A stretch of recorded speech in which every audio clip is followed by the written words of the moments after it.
નમસ્કાર દોસ્તો, આપ સૌનું સ્વાગત છે બાયોલોજી વિડીયો લેક્ચરમાં। આજે આપણે ધોરણ 11 ની અંદર ચેપ્ટર નંબર 10 અને જેમાં કોષરસ વિભાજન, સમભાજનનું મહત્વ અને સમભાજનના કેટલાક પ્રકાર છે જે આપણી ટેક્સ્ટ બુકમાં નથી આપ્યું, પણ એની અનિયમિતતા કહી શકીએ અથવા તો એના પ્રકારની વાત કરી શકીએ એવી કેટલીક વાત કરવી છે।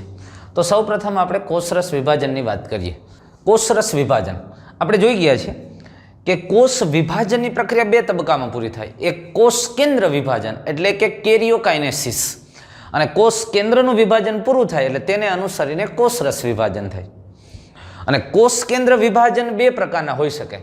કાં તો કોષ કેન્દ્રનું વિભાજનથી જનીનદ્રવ્ય જે મૂળ કોષમાં હતું એટલું જ રહે તો આપણે એને સમભાજન કીધું, અને જો મૂળ કોષમાં હોય તેના કરતાં અડધું થઈ જાય તો એને અર્ધીકરણ કહેવાય। તો એ કોષ કેન્દ્રનું વિભાજન પૂરું થઈ જાય પછી કોષરસ વિભાજનની પ્રક્રિયા થાય। પણ કોષ કેન્દ્ર વિભાજનની અમુક પ્રક્રિયા હજી ચાલતી હોય, એટલે કે આમ તો ભાજનોત્તર અવસ્થા આવે ને, તો ભાજનોત્તર અવસ્થાના અંતિમ અવસ્થાથી કોષરસ વિભાજનની પ્રક્રિયા સ્ટાર્ટ થઈ ગઈ। એટલે ભાજનોત્તર અવસ્થાના અંતિમ તબક્કો ત્યાંથી કોષરસ વિભાજનની પ્રક્રિયા શરૂ થઈ જાય। હજી કોષ કેન્દ્રનું વિભાજન પૂરું થઈ ગયું હોય પણ પછી કોષરસનું વિભાજન પૂરું હજુ નથી થયું, અને કોષરસ વિભાજન કન્ટિન્યુ છે। પણ કહેવાય એવું કે કોષ કેન્દ્રના વિભાજનને અનુસરીને કોષરસ વિભાજન થાય। એટલે પહેલાં કોષ કેન્દ્ર વિભાજન થાય ને પછી કોષરસ વિભાજન થાય। તો આપણે કોષરસ વિભાજનની ડિટેલમાં વાત કરવી છે। તો જુઓ, દ્વિગુણન પામેલ રંગસૂત્રોની માત્ર બાળ કોષ કેન્દ્રોમાં વહેંચણી દ્વારા સમભાજનની પ્રક્રિયા પૂર્ણ થતી નથી। અહીંયા ખાસ સમજો, સમભાજન શબ્દ વાપરો, ખરેખર અહીંયા કોષ વિભાજન આવે। કોષ વિભાજનની પ્રક્રિયા પૂર્ણ થતી નથી, પરંતુ કોષ પોતાની જાતે કોષરસ વિભાજનથી ઓળખાતી બીજી પ્રક્રિયા દ્વારા બે બાળ કોષોમાં વિભાજન પામે ત્યારે જ આ કોષ વિભાજન પૂર્ણ થાય છે। એટલે સમભાજન નહીં પણ કોષ વિભાજન કહેવું જોઈએ કે અહીંયા કોષની અંદર કેરિયોકાઇનેસિસની પ્રક્રિયા થઈ ગઈ। તમે સમજી લો, અહીંયા પહેલાં કોષ કેન્દ્ર એક જ હતું, એના રંગસૂત્રોનું દ્વિગુણન થયું અને એના બે ભાગ થઈને બે કોષ કેન્દ્ર આ થયા। એટલે કોષ કેન્દ્રનું વિભાજન થઈ ગયું એટલે બે કોષ કેન્દ્ર બની ગયા। ત્યારે આ કોષ વિભાજનની પ્રક્રિયા પૂર્ણ નથી થઈ જતી, પણ કેરિયોકાઇનેસિસની પ્રક્રિયા પૂરી થઈ ગયા પછી બીજી એક પ્રક્રિયા કે જેને લઈને આ કોષો છે એ બે બાળ કોષોમાં વિભાજિત થઈ જાય, એ પ્રક્રિયા અહીંયા કોષરસ વિભાજન। એટલે આ એક કોષમાંથી બે બાળ કોષોનું નિર્માણ થાય અને આ પ્રક્રિયા કોષરસ વિભાજન છે। તો ત્યારે કોષ વિભાજનની પ્રક્રિયા પૂરી થાય। એટલે કોષરસ વિભાજનની પ્રક્રિયા આપણે ભણવી છે ને એ કેવી રીતે થાય છે એની વાત કરીએ આપણે। તો જો કોષરસ વિભાજન છે પ્રાણી કોષ અને વનસ્પતિ કોષમાં થોડું જુદું જુદું થાય છે। તો પહેલાં આપણે પ્રાણી કોષની વાત કરીએ કે પ્રાણી કોષમાં કોષરસ વિભાજન કેવી રીતે થાય। તો પ્રાણી કોષમાં વિભાજન કોષરસ પટલમાં એક ઉપસંકોચન ખાંચ દ્વારા થાય।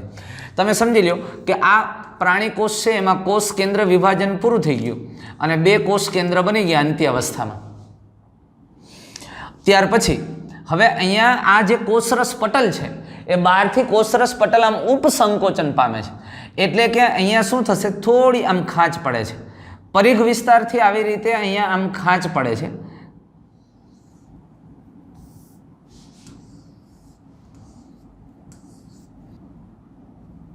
ઉપસંકોચન પામે છે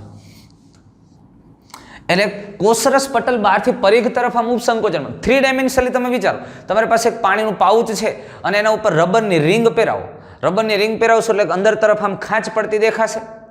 તો બસ એમ આ પ્રાણી કોષમાં અંદર એક આવું સંકોચનશીલ પ્રોટીન હોય, એક્ટિન પ્રોટીન। એ એક્ટિન પ્રોટીન કોષરસ પટલની અંદરની તરફ વીંટળાય અને એને અંદર તરફ ખેંચે છે, આમ ખાંચ પડે છે। હવે આ ખાંચ ક્રમશઃ જોજો પરિઘથી બાહ્ય તરફથી થઈ અને અંદર તરફ આવે છે, એટલે આ ખાંચ પરિઘથી ક્રમશઃ કેન્દ્ર તરફ આગળ વધે। એટલે આ ખાંચ હજુ આગળ આવતી જશે, આમ થતું જશે, જોજો આ આમ થશે,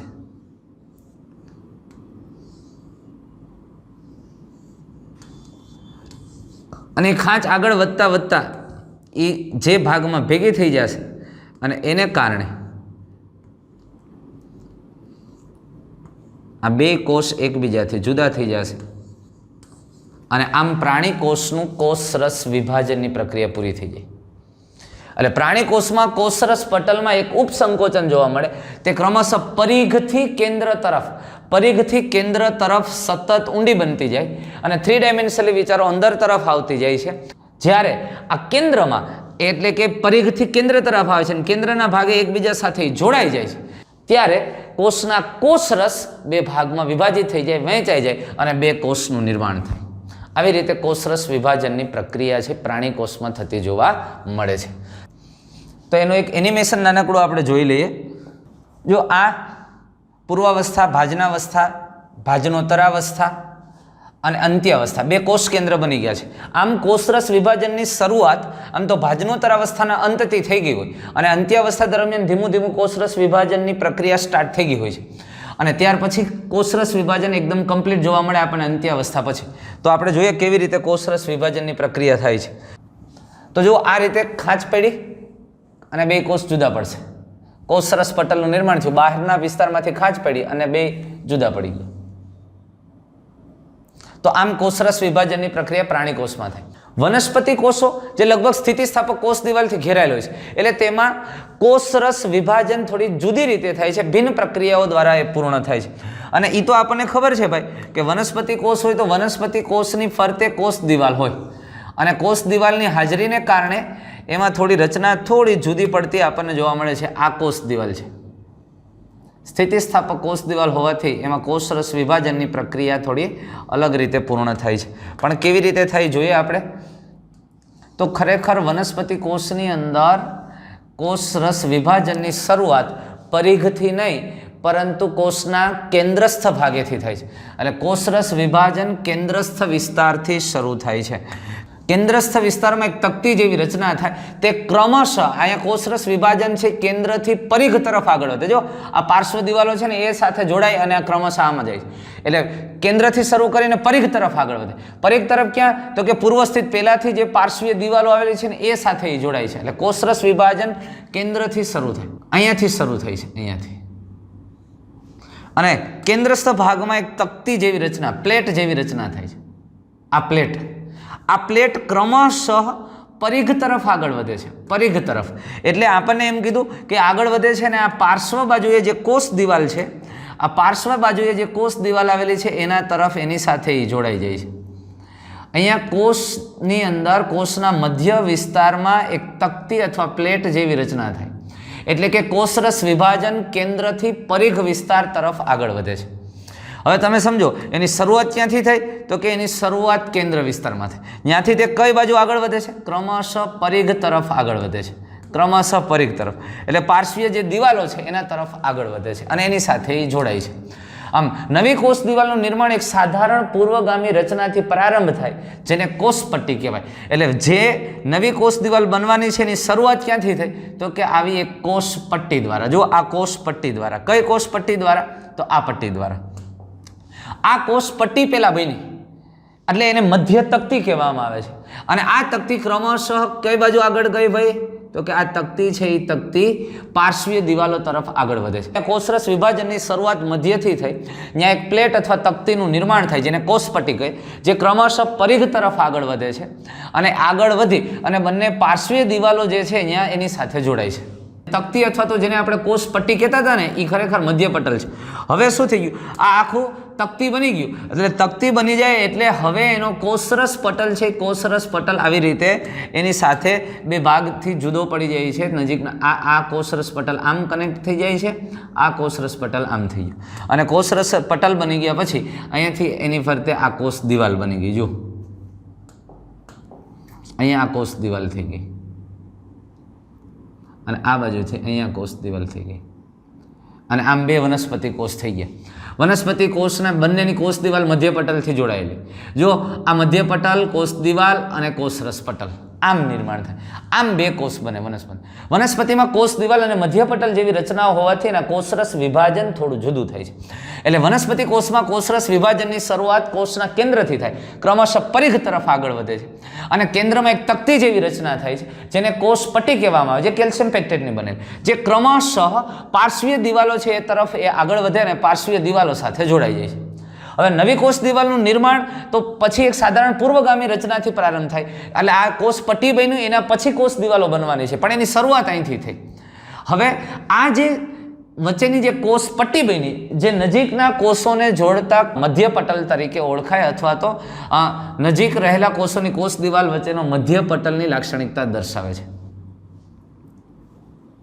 એટલે કે આ જે વચ્ચેનું પટલ બન્યું એ અત્યંત નજીક એટલે એકદમ નજીક આવેલા જે બે કોષો છે એ કોષની કોષ દિવાલને જોડતું મધ્ય પટલ બનાવે. તો આ પ્રકારે વનસ્પતિની અંદર બે કોષો અસ્તિત્વમાં આવે છે. એટલે ખ્યાલ આવ્યો તમને? અહીંયા પહેલા કોષ કેન્દ્ર તો બનેલા જ હતા, પણ આ કોષ કેન્દ્ર હતા અને પછી કોષરસ વિભાજન આ પ્રકારે થાય. પ્રાણી કોષમાં પરિઘથી કેન્દ્ર તરફ, વનસ્પતિ કોષમાં કેન્દ્રથી પરિઘ તરફ કોષરસ વિભાજનની પ્રક્રિયા થાય અને આમ નવા બે બાળ કોષો અસ્તિત્વમાં આવે છે. આ પ્રકારે કોષરસ વિભાજનની પ્રક્રિયા થાય. હવે કોષરસ વિભાજન સમયે કોષીય અંગિકાઓ જેવી કે કણાભસૂત્ર, રંજક કણ આ બંને બાળ કોષોમાં સમાન માત્રામાં વિતરણ પામે. એ વનસ્પતિ કોષ હોય કે પ્રાણી કોષ હોય, આ બેની અંદર કણાભસૂત્ર જેવી અંગિકાઓ છે તો એ સરખા પ્રમાણમાં હોય છે. માનો કે વનસ્પતિ કોષ છે તો હરિતકણ પણ હોય, તો હરિતકણ પણ સરખા પ્રમાણમાં ડિસ્ટ્રીબ્યુટ થાય છે. અથવા તો રંજક કણો જેને આપણે પ્લાસ્ટિડ કહીએ છીએ, એ હરિતકણ એનામાંથી જ બનેલી રચના છે. તો આ સરખા ભાગમાં વિભાજિત થાય છે. કોષરસ વિભાજન સમયે આવી અંગિકાઓ કણાભસૂત્ર અને રંજક કણ જેવી અંગિકાઓ બાળ કોષોમાં સમાન વિતરણ દર્શાવે છે, સમાન વિતરિત થાય છે. અને કેટલાક સજીવોમાં કોષ કેન્દ્ર વિભાજન પછી પણ કોષરસનું વિભાજન થતું નથી. આવું પણ ઘણી વખત થાય છે કેટલાક સજીવની અંદર. કોષ કેન્દ્રનું વિભાજન થઈ ગયું, કેરિયોકાઇનેસિસ થઈ ગયું, પણ સાઇટોકાઇનેસિસ નથી થતું. તો શું કરવાનું? તો કાંઈ ન થાય, એક જ કોષની અંદર બે કોષ કેન્દ્ર અસ્તિત્વમાં રહે. અને આવું થવાથી ઘણી વખત એવું થાય કે આ કોષ કેન્દ્ર પાછા વિભાજિત થાય અને આમાંથી પાછા બે કોષ કેન્દ્ર થઈ ગયા, તો એક જ કોષમાં 4 કોષ કેન્દ્ર સર્જાણ. તો આવી જે રચના થાય આપણે એને શું કહી શકીએ? તો કે એક જ કોષમાં અનેક કોષ કેન્દ્રનું સર્જન થયું, તો એને બહુકોષ કેન્દ્રીય કોષ કહેવામાં આવે છે. તો આવા બહુકોષ કેન્દ્ર ધરાવતા કોષને બહુકોષ કેન્દ્રી કોષ કહેવામાં આવે છે. આવા બહુકોષ કેન્દ્રી કોષ અથવા તો એની ટર્મિનોલોજી છે સિન્સિટિયમ. એટલે કે કોષ કેન્દ્રનું વિભાજન થાય અને કોષ રસનું વિભાજન ન થાય તો આવા પ્રકારના કોષને અથવા આવા બહુકોષ કેન્દ્રી કોષને બીજી કઈ ટર્મિનોલોજીથી ઓળખાય? સિન્સિટિયમ. સિન્સિટિયમ તરીકે ઓળખવામાં આવે છે. સિન્સિટિયમ એટલે બહુકોષ કેન્દ્રી કોષ. કોષ કેન્દ્રનું વિભાજન થયું પરંતુ કોષ રસનું વિભાજન નથી થયું, એને કારણે સર્જાતો બહુકોષ કેન્દ્રી કોષ. આપણને ઉદાહરણ આપ્યું છે નાળિયેરનું પ્રવાહી ભ્રૂણપોષ. નાળિયેરનું જે પાણી પીએ છે ને એ આ પ્રકારની રચના છે. એમાં કોષ કેન્દ્રનું વિભાજન વારંવાર થાય પણ કોષરસનું વિભાજન નથી થતું, એટલે એ એકદમ એમાં ભરેલું પાણી સ્વરૂપે રહે છે. પણ જેમ જેમ કોષરસ વિભાજન થતું જાય ને એમ મલાઈ જાડી થતી જાય. પણ આ આપણે 12મા ધોરણની અંદર વધારે ડિટેલમાં ભણશું ભ્રૂણપોષ વિકાસ દરમિયાન. ખ્યાલ આવ્યો તમને? તો આ પ્રકારે કોષરસ વિભાજન પ્રાણી કોષમાં થાય, વનસ્પતિ કોષમાં થાય, અને કોષરસ વિભાજન ન થાય તો બહુકોષ કેન્દ્રીય અવસ્થા એટલે કે સિન્સિટિયમ અવસ્થાનું નિર્માણ થાય. ત્યાર પછી સમભાજનની અગત્યતા, એનું મહત્વ. સમભાજન અથવા તો સમસૂત્રણ માત્ર દ્વિકીય કોષો પૂરતું મર્યાદિત છે. સામાન્ય રીતે સમભાજનની પ્રક્રિયા દ્વિકીય કોષોમાં થાય છે. દ્વિકીય કોષોમાં થાય છે. પણ કેટલીક નિમ્ન કક્ષાની વનસ્પતિઓ અને કેટલાક વસાહતી કીટકો જેના એકકીય કોષોમાં પણ સમભાજન દ્વારા વિભાજન થાય છે. ખૂબ અગત્યની વાત કરી છે. સામાન્ય રીતે સમભાજન અથવા તો સમસૂત્રણ દ્વિકીય કોષો પૂરતું મર્યાદિત, પણ છતાં કેટલાક અપવાદ છે. કેટલીક નિમ્ન કક્ષાની વનસ્પતિઓ અને કેટલાક વસાહતી કીટકો, સામૂહિક જીવન જીવતા કીટકો, સામાજિક જીવન જીવતા કીટકો, મધમાખી, ઉધઈ, કીડી વગેરે, એમાં સમભાજન દ્વારા વિભાજન થાય છે એકકીય કોષોમાં પણ. એટલે સામાન્ય રીતે સમભાજન આમાં જ થાય અને એના દ્વારા દ્વિકીય કોષો સર્જાય છે. પણ અપવાદ છે. કોણ અપવાદ છે? તો કે એક વસાહતી કીટકો. આવા વસાહતી કીટકો કયા? તો કે મધમાખી અને કેટલીક નિમ્ન કક્ષાની વનસ્પતિઓ, તો જેની અંદર એકકીય કોષ. હવે તમને ખબર છે, ખૂબ આપણે આની વાત કરી છે, તો એમાં પણ સમભાજન થાય છે અને એને કારણે નવા સર્જાતા કોષો ફરી એકકીય સર્જાય છે. દ્વિકીય શું કરવાને કીધું એ તમને ખબર છે? ફટાફટ એક વખત છતાં વાત કરી દઉં છું કે જો કોઈ પણ સજીવનું નિર્માણ થાય છે એમાં એક માદાજન્યુ એટલે કે અંડકોષ છે એકકીય હોય, એમાં રંગસૂત્રનો એક સમૂહ હોય જેને આપણે એન કહીએ છીએ. દાખલા તરીકે મનુષ્યનો અંડકોષ હોય તો એમાં 23 રંગસૂત્રો હોય. આ 23 રંગસૂત્રનો એક સમૂહ. અને એક નરજન્યુ શુક્રકોષ જેમાં પણ એકકીય હોય, એટલે કે એમાં 23 રંગસૂત્રોનો સમૂહ પિતા તરફથી અને આ 23 રંગસૂત્રોનો સમૂહ માતા તરફથી. આ બેયનું ફલન થઈને ફલિતાંડ થાય. એટલે એક રંગસૂત્રનો સમૂહ જૂથ એ માતા તરફથી હોય, માદા અંડકોષમાં હોય, અને બીજું શુક્રકોષ તરફથી આવે એટલે કે પિતા તરફથી એક રંગસૂત્રનો સમૂહ, એટલે આવા 2 જૂથ થાય. એટલે આપણે એમ કહીએ છીએ કે મનુષ્યના કોષમાં રંગસૂત્ર છે એ જોડમાં છે 23 જોડ છે, કારણ કે 23 માતા તરફથી અંડકોષમાં આવેલા, 23 પિતા તરફથી શુક્રકોષ દ્વારા આવેલા, એટલે 23 જોડ. એટલે જોડમાં છે દરેક આવી રીતે જોડ આવેલી છે. આ પ્રથમ જોડ, આ બીજી જોડ, આમ ત્રીજી જોડ, એટલે એ દ્વિકીય છે. જોડમાંથી એક એક હોતો આપણે એને એકકીય કહેતા, બરોબર. તો સંભાજન સામાન્ય રીતે દ્વિકીય કોષોમાં જોવા મળે, પરંતુ કેટલીક નિમ્ન કક્ષાની વનસ્પતિ અને કેટલાક વસાહતી કીટકો, મધમાખી જેવા, જેમાં એકકીય કોષોમાં પણ સંભાજન થતું જોવા મળે છે. સમભાજનનું સજીવના જીવનમાં મહત્વ શું છે તે જાણવું અથવા સમજવું ખૂબ આવશ્યક છે. તો સંભાજનના મહત્વને આપણે સમજીએ, જાણીએ. શું તમે એવા દ્રષ્ટાંતથી પરિચિત છો કે જ્યાં એકકીય અને દ્વિકીય કીટકો વિશે અભ્યાસ કર્યો હોય? યસ, તમે કહેશો હા અમે પરિચિત છીએ. મધમાખીની અંદર નર મધમાખી એકકીય છે, માદા મધમાખી દ્વિકીય છે, અને એની આપણે વાત કરી ગયા છીએ ઓલરેડી. જે અંડકોષનું ફલન થયા વગર સંભાજન થાય એટલે એ પ્રક્રિયાને અસંયોગી જનન કહે છે.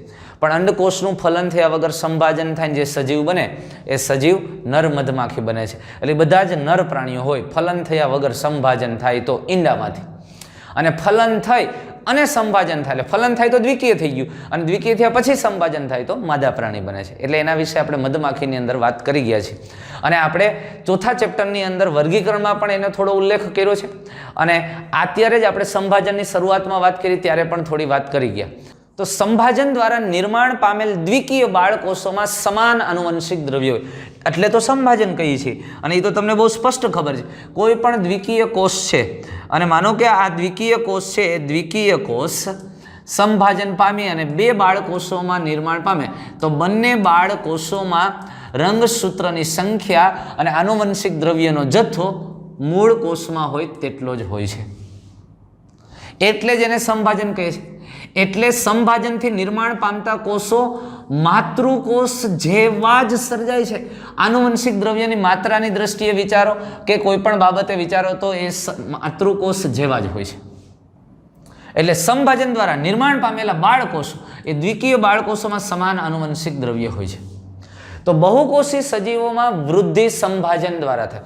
સીધી જ વાત છે. કોઈ પણ બહુકોષીય સજીવના જીવનની શરૂઆત એક કોષથી આપણે જોઈ ગયા. એક અંડકોષ અને એક શુક્રકોષ, આ બેનું સંયુગ્મન થઈને ફલિતાંડ થાય. આ ફલિતાંડ અથવા તો યુગ્મનજ, આ યુગ્મનજ એ દ્વિકીય કોષ. પણ આ એક યુગ્મનજમાંથી જ સમગ્ર દેહનું નિર્માણ થાય. આ યુગ્મનજ કોષનું વિભાજન થાય, સંભાજન થાય. એકમાંથી બે કોષ થાય, બેમાંથી 4 થાય, 8 થાય, 16 થાય, 32 થાય, 64 થાય. આમ અસંખ્ય કોષો સર્જાય છે. તો એક કોષમાંથી ઘણા બધા અને સમાન કોષો સર્જાય, સમાન જનીનિક દ્રવ્ય ધરાવતા કોષો સર્જાય છે. એ કોને લઈને થાય છે ભાઈ? સંભાજન. અરે યાર, મારા ને તમારા જીવનની શરૂઆત તો એક જ કોષથી થઈ. અરે કોઈ પણ બહુકોષીય સજીવોના જીવનની શરૂઆત એક કોષથી થઈ. પણ આજે ખૂબ જ મોટા પ્રમાણમાં કોષો એના શરીરમાં આવેલા છે. બધા કોષોનું નિર્માણ કઈ ક્રિયા દ્વારા છે? સંભાજન દ્વારા. એટલે અને જન્મા તે દિવસે આવડા કમથા હતા, આજે ફૂટ એકના હતા ને એ આજે 6 ફૂટના થયા. તો આ એના કદમાં વધારો થયો, નવા કોષો એમાં ઉમેરાણા. તો કોષો ક્યાંથી આવ્યા? કોઈ મમ્મી કંઈ બજારેથી તો નહોતા લઈ આવતા, ત્યાં ક્યાંય મળતા નથી. એ કે હાલો 2 કિલો કોષ લઈ આવીને ચોટાડી દે, મારો દીકરો મોટો થઈ જાય. અરે યાર, કોષો નવા સર્જાણા કઈ ક્રિયા દ્વારા? સંભાજન દ્વારા. વૃદ્ધિ. તો બહુકોષીય સજીવોની વૃદ્ધિ સંભાજન દ્વારા થાય છે. તો કોષીય વૃદ્ધિના પરિણામ સ્વરૂપે કોષ કેન્દ્ર અને કોષ રસ વચ્ચેનું પ્રમાણ અસંતુલિત થઈ જાય, અને એટલા માટે જરૂરી થઈ જાય છે કે કોષ વિભાજન પામીને કોષ કેન્દ્ર કોષ રસ પ્રમાણને જાળવી રાખે. ખૂબ અગત્યની વાત કરી છે. જો કોષ વૃદ્ધિ પામે છે, એની અંદર કોષ કેન્દ્ર છે, કોષ રસનો જથ્થો વધ્યો એટલે કોષની વૃદ્ધિ થઈ, પણ કોષ કેન્દ્ર એમનેમ છે. એટલે થાય છે એવું કે કોષ કેન્દ્ર અને કોષ રસનું જે ગુણોત્તર છે એ જળવાતો નથી. એટલે એ બે વચ્ચેનું જે પ્રમાણ છે એ જળવાતું નથી. આટલો કોષરસની માત્રા હતી તો કોષ કેન્દ્ર દ્વારા એનું નિયમન થતું હતું. હવે કોષ કેન્દ્રના પ્રમાણમાં કોષરસનો જથ્થો ઘણો વધારે થયો, કારણ કે કોષની વૃદ્ધિને કારણે. એટલે કોષ કેન્દ્ર અને કોષ રસનો ગુણોત્તર છે એની વચ્ચેનું જે પ્રમાણ છે એ અસંતુલિત થયું, અને એ અસંતુલિત થઈ છે એટલા માટે જરૂરી થાય છે કે કોષનું વિભાજન થાય. અને એટલે એ વિભાજન પામીને ફરી કોષ કેન્દ્ર કોષ રસનું જે પ્રમાણ છે, જે રેશિયો છે એ જાળવે. એટલે આનું વિભાજન થાય અને ફરી પાછા 2 કોષ બને, અને વળી પાછો કોષ રસ અને કોષ કેન્દ્રનું પ્રમાણ છે એ જળવાય છે, મેન્ટેન થાય છે. તો એટલે અહીંયા પણ ખૂબ અગત્યની વાત છે. કોષીય વૃદ્ધિના પરિણામે કોષની પોતાની વૃદ્ધિ થાય છે, એના પરિણામે કોષ કેન્દ્ર અને કોષરસ વચ્ચેનું જે પ્રમાણ છે અસંતુલિત થઈ જાય, અને એટલે જરૂરી થાય છે કે કોષ વિભાજન પામીને એ કોષ કેન્દ્ર કોષરસનું પ્રમાણ પાછું જાળવી રાખે, યોગ્ય રાખે, અને એટલે વિભાજન થાય છે. તો હવે સમવિભાજનની સૌથી મહત્વનો ફાળો કોષના સમારકામોનો છે. એટલે આપણા શરીરમાંથી ઘણા બધા કોષો છે એ નાશ પામે, વિઘટિત થાય છે, તો એની જગ્યાએ નવા કોષો લઈ આવવા, અથવા નુકસાન થયું છે તો એને યોગ્ય સમારકામ કરવું, એને યોગ્ય કરવાનું કામ આ સમભાજનનું. હવે કોષના સમારકામનો, અરે ભાઈ આપણા શરીરમાંથી ઘણા બધા કોષો છે એ સતત નાશ પામે છે. અધિચ્છદનું સૌથી બહારનું પડ, આપણી ચામડીનું સૌથી બહારનું પડ છે, કેટલાક કોષો મૃત થાય અને વિઘટિત થાય છે, નાશ પામે. આ ઘણી વખત મેલ ઉખેડો એ કોઈ બધા બહારથી ધૂળના ત્યાં લોંદા નથી જોયું. આ આપણી જે ડેડ સેલ છે, મૃત કોષો છે, એને કારણે આમથી આમ એ ઉખડે છે. તો એ મૃત કોષો છે. અરે આ કોષો સતત ઘસાઈને દૂર થાય છે, તો અહીંયા સતત નવા કોષો ઉમેરવા જોઈએ. તો નવા કોષો કઈ રીતે આવશે? કોષ વિભાજન દ્વારા આવશે. અરે આપણા અન્નમાર્ગની અંદર પણ ખોરાક આપણે લઈએ છીએ અને ખોરાક ઘસાય છે, એટલે આપણા અન્નમાર્ગ અથવા પાચન માર્ગનું જે અંદરનું સ્તર છે, અંદરના સ્તરના કોષોમાં પણ ઘસારો થાય, કારણ કે ખોરાક એની સાથે ઘસાઈને આગળ વધે છે, અને એ મળની સાથે કેટલાક બધા કોષો પણ મૃત થઈને સાથે નિકાલ થાય છે.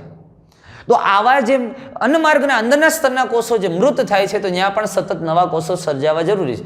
તો આવી રીતે જે કોષો મૃત થાય છે, નુકસાન પામે છે, તેની જગ્યાએ નવા કોષો ઉમેરી અને એ ક્રિયા છે યોગ્ય ચાલતી રહે, અથવા તો એ વ્યવસ્થા જળવાઈ રહે, એ સમારકામનું કામ પણ આ વિભાજનની મદદથી, અથવા તો આ ક્રિયા એટલે કે સમવિભાજનની મદદથી સરળતાથી થાય છે. એટલે આ ઉપરાંત આપણા શરીરના કેટલાક કોષો સતત બદલતા રહે. દાખલા તરીકે રુધિર કોષોની આપણે વાત કરીએ, એમાં રક્તકણ દર 120 દિવસે રક્તકણ છે એ નાશ પામે અને નવા રક્તકણો સર્જાય છે. એટલે રક્તકણનું આયુષ્ય 120 દિવસનું છે. તો આ રક્તકણો દર 4 મહિને બદલાય છે. તો આ રક્તકણો નાશ પામે છે, નવા રક્તકણો સર્જાય છે. તો નવા રક્તકણો સર્જાય એટલે કોષ વિભાજન થાય. અરે શ્વેતકણ તો તમે વિચારો કે 2 દિવસથી લઈને 1 અઠવાડિયા સુધીનું આયુષ્ય હોય અલગ અલગ શ્વેતકણનું. અમુક શ્વેતકણ છે એ કલાકોમાં પણ નાશ પામે છે અને નવા શ્વેતકણ સર્જાય. અને આમ સામાન્ય રીતે 2 થી 4 દિવસનું આયુષ્ય શ્વેતકણનું ગણે. તો સતત 2 થી 4 દિવસમાં શ્વેતકણ કે જૂના મૃત પામે છે અને નવા શ્વેતકણ સર્જાય છે. તો આ નવા શ્વેતકણો સર્જાય છે, તો એ કઈ ક્રિયા દ્વારા સર્જાય? સંભાજનની ક્રિયા દ્વારા સર્જાય. નવા રક્તકણો સર્જાય છે, તો કઈ ક્રિયા દ્વારા સર્જાય? સંભાજનની ક્રિયા દ્વારા સર્જાય છે. તો આમ સંભાજનની પ્રક્રિયા એ સમારકામમાં ખૂબ મહત્વનો ભાગ ભજવે છે. આ ઉપરાંત તમે વનસ્પતિમાં જો અગ્રસ્થ વર્ધનશીલ પેશી, પાર્શ્વીય એધા જેવી વર્ધનશીલ પેશી, કે જેમાં સંભાજન દ્વારા વનસ્પતિ સતત વૃદ્ધિ પામે છે. અને એ તો તમને ખબર છે, આ તો તમને બહુ સારી રીતે ખ્યાલ છે, તમે ભણી ગયા છો કે વનસ્પતિના અગ્રસ્થ ભાગમાં પ્રરોહાગ્રહમાં આવેલી વર્ધનશીલ પેશી સતત વૃદ્ધિ પામે છે, કોષ વિભાજન પામી અને વૃદ્ધિ પામે. પાર્શ્વીય વર્ધનશીલ પેશી જે એધા તરીકે આવેલી છે, અને એ પણ સતત વૃદ્ધિ દ્વારા વનસ્પતિમાં જીવન પર્યંત વૃદ્ધિ થાય. અગત્યની વાત એક આપણને આ મળી કે વનસ્પતિમાં જીવન પર્યંત વૃદ્ધિ થયા કરે છે. અને એ જીવન પર્યંત વૃદ્ધિ માટે કઈ ક્રિયા જવાબદાર છે? સમભાજન જેવી પ્રક્રિયા જવાબદાર છે.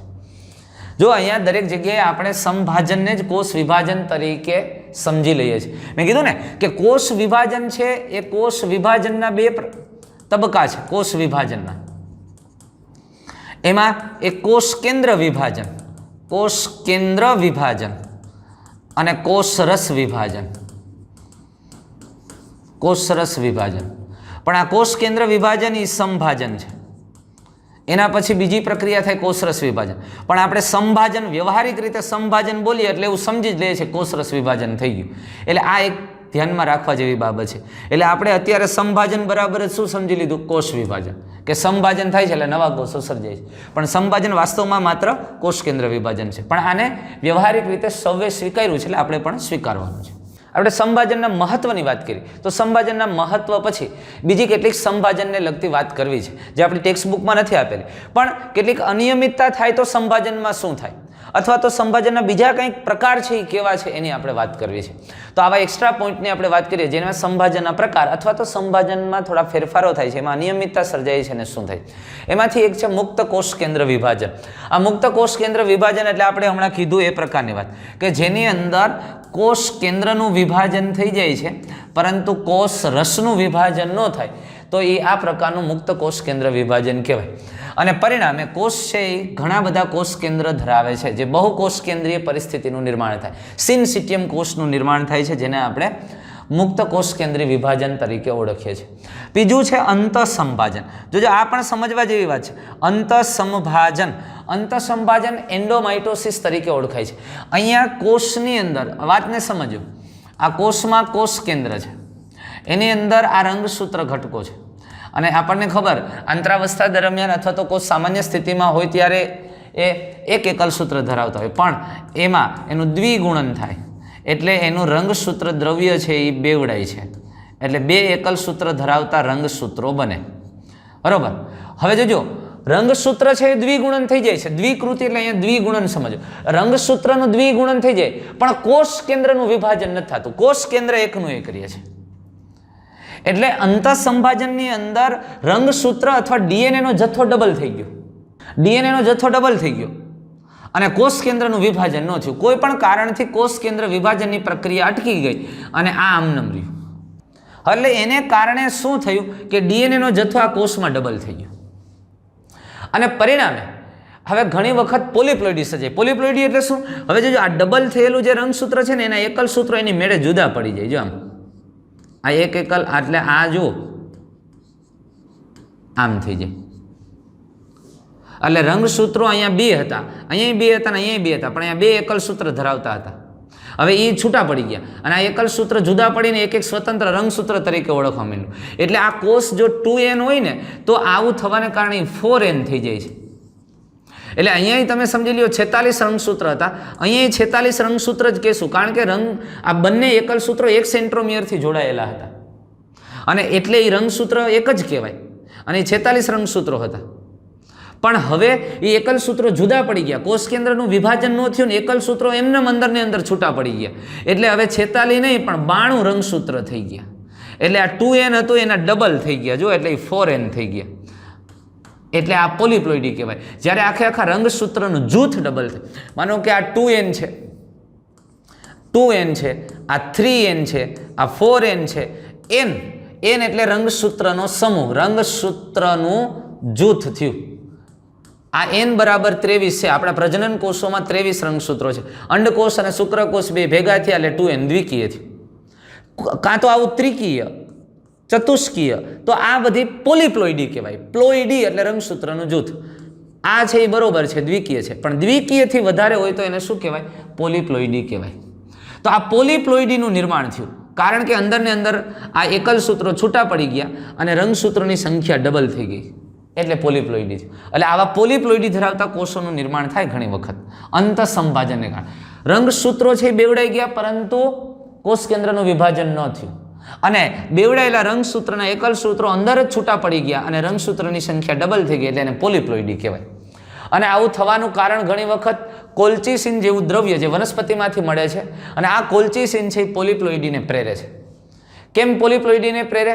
કોલ્ચિસિન એક પ્રકારનું ઝેરી દ્રવ્ય છે, એ વિષ છે કે જે સંભાજનની પ્રક્રિયાને અટકાવે છે. ભાજનાવસ્થા પછી સંભાજન થવા જ ન દે અને સંભાજનની પ્રક્રિયાને અટકાવે છે અને સંભાજનની પ્રક્રિયા ભાજનાવસ્થા પછી સ્ટોપ થઈ જાય એટલે ત્યાં સુધીમાં ડીએનએનો જથ્થો ડબલ થઈ ગયો, પણ હવે વિભાજન પૂરું નથી થતું, કોષ કેન્દ્રનું વિભાજન પૂરતું નથી થઈ શકતું અને એટલે એ એક જ કોષની અંદર રંગસૂત્રોની સંખ્યા ડબલ થઈ જાય છે અને એટલે એને પોલીપ્લોઇડી કહેવામાં આવે છે. અને એ અંતઃસંભાજન અથવા એને એન્ડોમાઇટોસિસ કહેવામાં આવે. એન્ડોમાઇટોસિસ. આ ઉપરાંત અંતઃપુનઃ દ્વિકૃતિ, જો એન્ડોડુપ્લિકેશન. હવે એન્ડોડુપ્લિકેશન શું છે, આ કેવી રીતે થાય છે? તો અહીંયા પણ એક પ્રકારે અંતઃસંભાજનનું જ આ રૂપાંતરણ છે. અહીંયા આ કોષની અંદર કોષ કેન્દ્રમાં જે રંગસૂત્ર દ્રવ્ય હતું એ બેવડાઈ ગયું. સમજો, એ બેવડાઈ જાય છે.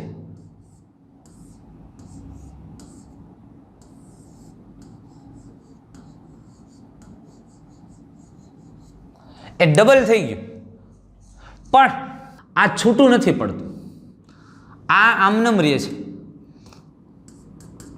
અને ઘણી વખત એવી પરિસ્થિતિમાં નિર્માણ થાય કે આ એક વખત બેવડાઈ ગયું, પાછું જનીનદ્રવ્ય પાછું ડબલ થાય, આ ને આ જનીનદ્રવ્ય પાછું ડબલ થાય. એટલે રંગસૂત્રમાં જુઓ, રંગસૂત્રિકાઓની સંખ્યા છે એને 4 થાય, આવું થાય. તો આવા રંગસૂત્રને પોલિટીન રંગસૂત્ર કહેવામાં આવે. એને શું કહેવાય? પોલિટીન રંગસૂત્ર કહેવાય. એટલે એક જ રંગ સેન્ટ્રોમિયર સાથે આવી રંગસૂત્રિકાઓની સંખ્યા વધારે હોય તો એને પોલિટીન રંગસૂત્ર કહેવામાં આવે. પોલિટીન, ટીન એટલે રંગસૂત્રિકા છે, પોલી ઘણી બધી છે એટલે એને પોલિટીન રંગસૂત્ર. અંતઃપૂર્ણ દ્વિકૃતિ એટલે આ જે અંતઃસંભાજન થયું, કોષ કેન્દ્રનું વિભાજન ન થયું અને પાછું એનું સ્વયંજનન થયું, એ જનીનિક દ્રવ્યનું ફરી પાછું એસ તબક્કો થયો, સમજ્યા તમે? એટલે કે ડીએનએનું સ્વયંજનન થયું અને ઘણી બધી રંગસૂત્રિકાઓ બને અને પોલિટીન રંગસૂત્રો બને છે. તો અંતઃપૂર્ણ દ્વિકૃતિમાં રંગસૂત્રિકાના સ્વયંજનન થયા કરે અને છૂટી નથી પડતી, એટલા માટે એને પોલિટેલી અથવા પોલિટીન ક્રોમોઝોમ કહેવામાં આવે. આ રંગસૂત્રોને શું કહેવાય? પોલિટીન ક્રોમોઝોમ. એટલે આ એક પ્રકારની અનિયમિતતાઓ છે. આ સંભાજન થાય છે એ દરમિયાન સર્જાતી અનિયમિતતાઓને એને કારણે આવી ક્યારેક કોષોની અંદર આવી વ્યવસ્થા રચનાઓ જોવા મળે છે. અને આ પછી બીજા એક પ્રકાર છે, આપણે એને કહી શકીએ ઇન્ટ્રાન્યુક્લિયર અથવા પ્રોમાઇટોસિસ. કેટલાક અમીબા અથવા એવા પ્રાથમિક અથવા તો આદિ જે પ્રાણી કોષો છે, એક કોષીય છે, એવા કોષોની અંદર ક્યારેક જોવા મળે છે. આ પ્રોમાઇટોસિસ અથવા તો ઇન્ટ્રાન્યુક્લિયર શું છે? એની અંદર જનીન દ્રવ્ય બેવડાય છે, બધું ઓકે, અને ભાગ બંદર પડે છે, કોષ કેન્દ્રનું વિભાજન થાય છે. પણ અગત્યની વાત એ છે કે દ્વિધ્રુવીય ત્રાક કોષ કેન્દ્રની અંદર સર્જાય છે. દ્વિધ્રુવીય ત્રાક કોષ કેન્દ્રની અંદર સર્જાય છે. જેમ કે તારા કેન્દ્ર કેમ કોષ કેન્દ્ર પટલની અંદર આવી ગયું હોય એવી રીતે. એટલે દ્વિધ્રુવીય ત્રાકનું નિર્માણ કોષ કેન્દ્ર પટલની અંદર થાય એટલે એને ઇન્ટ્રાન્યુક્લિયર ડિવિઝન કહેવામાં આવે અથવા પ્રોમાઇટોસિસ એટલે કે એક પ્રાથમિક પ્રકારનું સંભાજન કહેવામાં આવે છે. આ ઇન્ટ્રાન્યુક્લિયર સંભાજન અથવા તો એટલે અંતઃકોષ કેન્દ્રીય સંભાજન અથવા તો એને પ્રોમાઇટોસિસ કહેવામાં આવે. એટલે આ પણ એક સંભાજનનો એક પ્રાથમિક શરૂઆતના પ્રકાર છે. અને આ ઉપરાંત હજુ એક જોવા મળે છે, એ છે ડિનોમાઇટોસિસ. હવે ડિનોમાઇટોસિસની અંદર શું થાય છે ભાઈ? તો કે ડિનોમાઇટોસિસની અંદર કોષની અંદર કોષ કેન્દ્ર, એમાં જનીન દ્રવ્ય છે, ઓકે, તો આ રંગસૂત્રીય દ્રવ્ય બેવડાય છે, બરોબર છે, ડબલ થઈ ગયું, પણ અહીંયા ભાગ પડશે પણ દ્વિધ્રુવીય ત્રાક સર્જાતા જ નથી. અરે રંગસૂત્રોના વિભાજન થઈ જાય ત્યાં સુધી કોષ કેન્દ્ર પટલ એમનેમ હોય અને આ કોષ કેન્દ્ર પટલ છે એ કોષ કેન્દ્ર પટલ સાથે રંગસૂત્રો જોડાઈ જાય છે. આ કોષ કેન્દ્ર પટલ સાથે રંગસૂત્રો ચોટેલા હોય, કોષ કેન્દ્ર પટલ સાથે રંગસૂત્રો ચોટેલા હોય, પણ કોષ કેન્દ્ર પટલ અદૃશ્ય નથી થતી અને રંગસૂત્રોનો ભાગ થાય છે. એ ડિનોમાઇટોસિસ છે. દ્વિધ્રુવીય ત્રાક નથી સર્જાતા, દ્વિધ્રુવીય ત્રાકનું નિર્માણ ન થાય, કોષ કેન્દ્ર પટલ એમનેમ રહે અને કોષ કેન્દ્ર પટલ સાથે રંગસૂત્રો જોડાય અને રંગસૂત્રો છે વિભાજિત થઈ જાય, ભાગ પડે છે. આ ડિનોમાઇટોસિસ. તો આ પ્રકારે સમવિભાજનમાં વિવિધ પ્રકાર જોવા મળે છે. સમજાણું તમને? તો આમ સંભાજન છે એ સંભાજનની અનિયમિતતાઓ કહી શકાય કે સંભાજનના વિવિધ પ્રકાર આપણે કહી શકીએ. તો આવું ક્યારેક કેટલાક કોષોની અંદર આ પ્રકારની સ્થિતિ જોવા મળી છે. તો મિત્રો આ રીતે સંભાજન કેવી રીતે થાય એની વાત કરી, સંભાજનની અગત્યતા શું છે એની વાત કરી અને સંભાજનના વિવિધ પ્રકાર શું છે એની વાત કરી. તો મિત્રો આવા જ એક મહત્વના ટોપિક સાથે અર્ધીકરણ સાથે ફરી પાછા મળીએ છીએ. Good bye, thank you.